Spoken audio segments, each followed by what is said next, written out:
guys, this is StrifeCro here. I'm making a video to accompany my, Druid guide. This Druid is basically a tempo Druid. It's pretty important to, hit all your drops.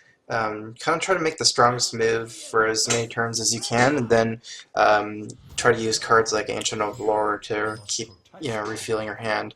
Like I said in the video, in the guide, I generally will mulligan from kind of like ground up. So generally, I will keep 3 drops only if I have 2 drops, and I kind of want to develop a mana curve. But since I have a coin here, I can coin out one of these 3 drops on turn 2 and then follow up with the other one. So I still will mulligan the Argus, even though it's a 4 drop. It's not certain that I'll stick these creatures around. So. And I might get something like an Innervate or smaller creatures as well.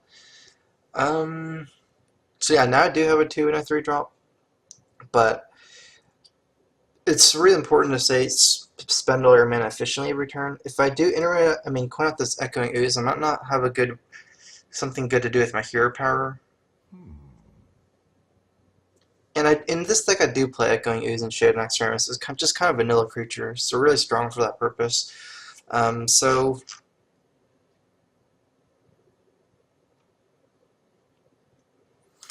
I'll just go ahead and coin out this Echoing Ooze. Worst case, I will be able to Hero Power his Web Spinner. Or something like a Mad Scientist, I'll be able to Hero Power the Mad Scientist and take it out with one of the Echoing Oozes. And it's very important against these Hunter decks to not fall behind, especially by turn 4 if you can take out every beast for Houndmaster. A lot of questions that I kind of been hearing is, how does this deck beat Hunter? You beat Hunter with early drops like Echoing Ooze and the other 2-drop Haunted Creeper.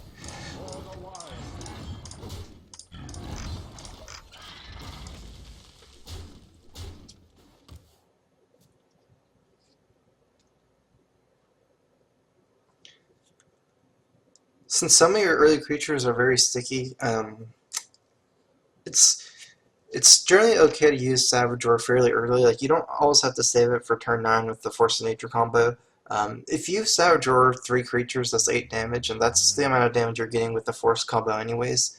And since it's really hard to set up a board that big, if you have a decent amount of creatures, it's usually okay to just Savage Roar after that.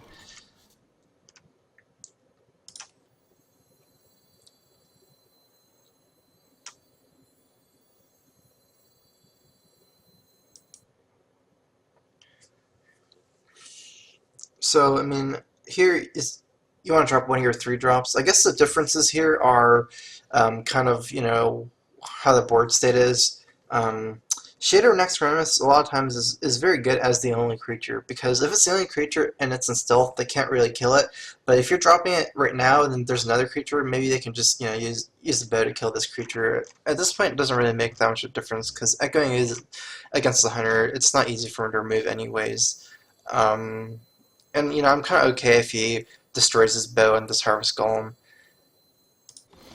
So we'll go ahead and play the Harvest Golem, because I think it's kind of like a slower creature, since it needs the Death Rattle as well, whereas Shade and Extremis is kind of a faster creature. One of the concepts of this deck is to generally try to play your slow stuff first and your faster things later, depending on how much life you have and how much life your opponent has. And this situation is very early game. We both have big health pool resource, and I'm mostly looking to play my slower stuff as early as possible and keep my hand as spell heavy as possible. So keep First Nature, Savage Roars, and swipes. Even creatures have different identities. Something like a Druid the Call is kind of one of your faster creatures. Creatures like Harvest Golem and Karn are very slow, so even Argus is kind of like one. Argus and Keeper are kind of faster creatures as well. They have immediate effects that affect the board, whereas the other creatures, they're more like Death Rattle in the way that they kind of stick around after they die. So.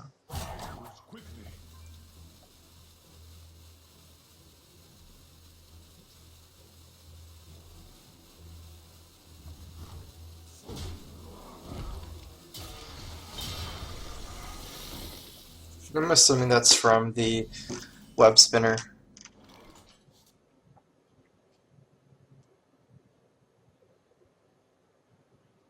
It's kind of weird. I don't really want to trade both my creatures for it, but I do want to develop my Shade of Naxxramas.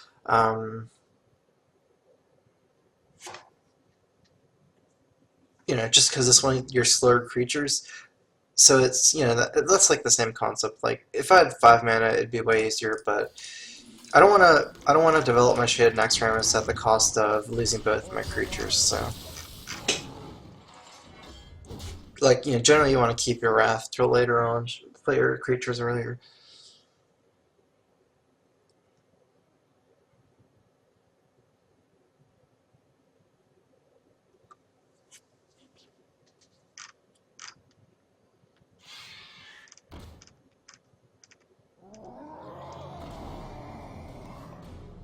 I'm not sure if these creatures are coming out of the web spinner or not, but we'll see.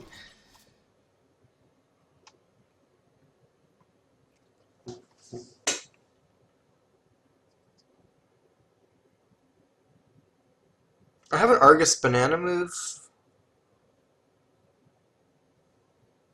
which is pretty strong. Um, at this point, since so much of my hand is fast immediate effects, I only have this one slow creature. I probably want to start putting on the making the more powerful plays, the faster plays, especially when he's at 20. So I have some options here. I can swipe this and take it out. Maybe banana him. I can just leave up the Mukla as well and say something like Argus Banana here and take out the Buzzard.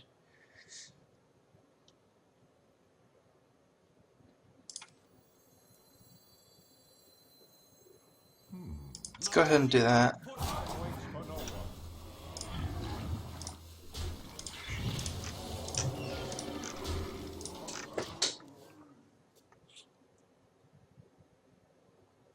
It's a little bit harder to Buzzard Unleash when he just used the Buzzard, and also against the Houndmaster, if he's just Houndmastering the Mukla, it's not too bad. My board seems pretty strong. He's not hitting me for 7. He's kind of attacking into one of these inverted power taunters, like more power than toughness taunters, so I'm fairly okay with all of those.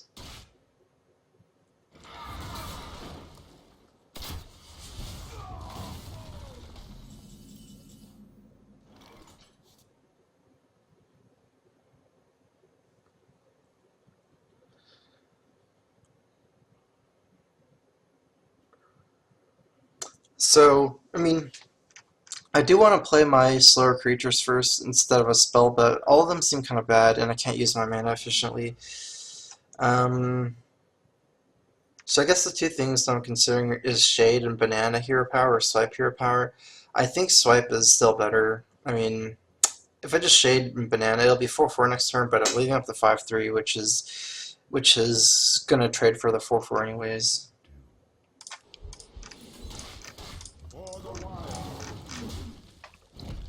And this way I take out his last creature for something like a Houndmaster as well.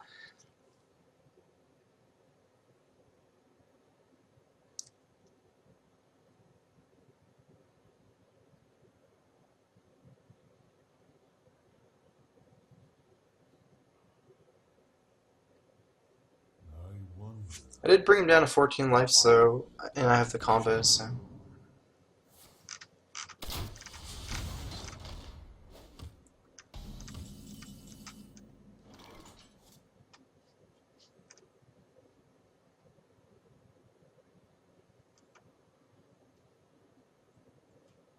I have a good amount of options here. I'm basically considering Lothab hero power him or Ancient of Lore.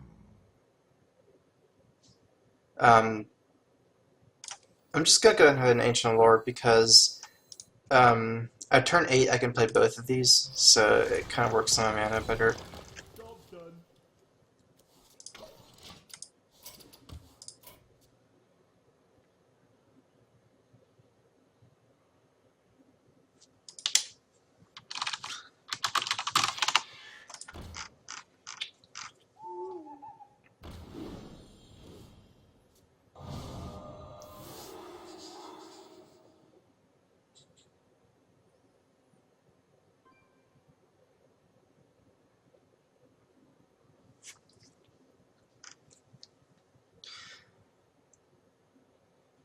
Yeah, but I'm kind of like ending out this video soon.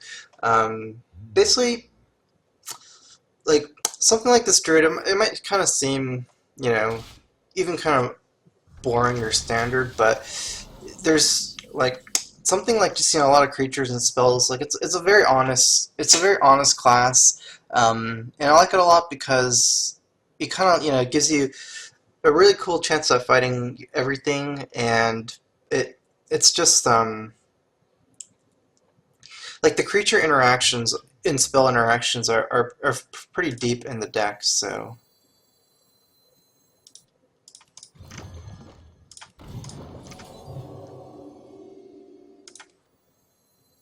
Lothep can lock stuff down a little bit better, but okay, I'll do this. This way I get a stealth guy, take out the important buzzard, and probably set up for this Force Nature Sourdough combo pretty easily next turn. So, but I mean, even though the deck just looks like a bunch of creatures and spells on curve, just how you sequence everything is very important in this deck. And there's basically it's like this deck kind of reminds me of the old style of Druid, which is like very flexible. How you sequence everything is really important and allows you to kind of play like a mid-range style, either a more defensive style or you can turn on the heat as you like, kind of. So.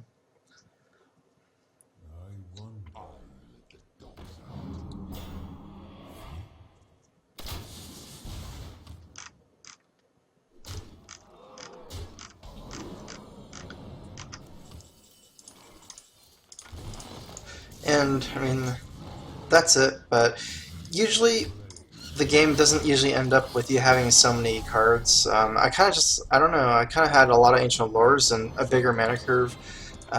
Usually the games will end where you generally want to end the game as you kind of run out of cards. So, like, like the perfect way to play Druid would be, say, as you're getting them lower and lower, and you kind of want instead of playing your Ancient Lores, you might want to play quicker stuff like Chargers and Savage Ores and Force of Natures instead. So maybe like in a way, like I might have sequenced that game a little bit wrong, where I ended up with a very high mana curve, clunky hand.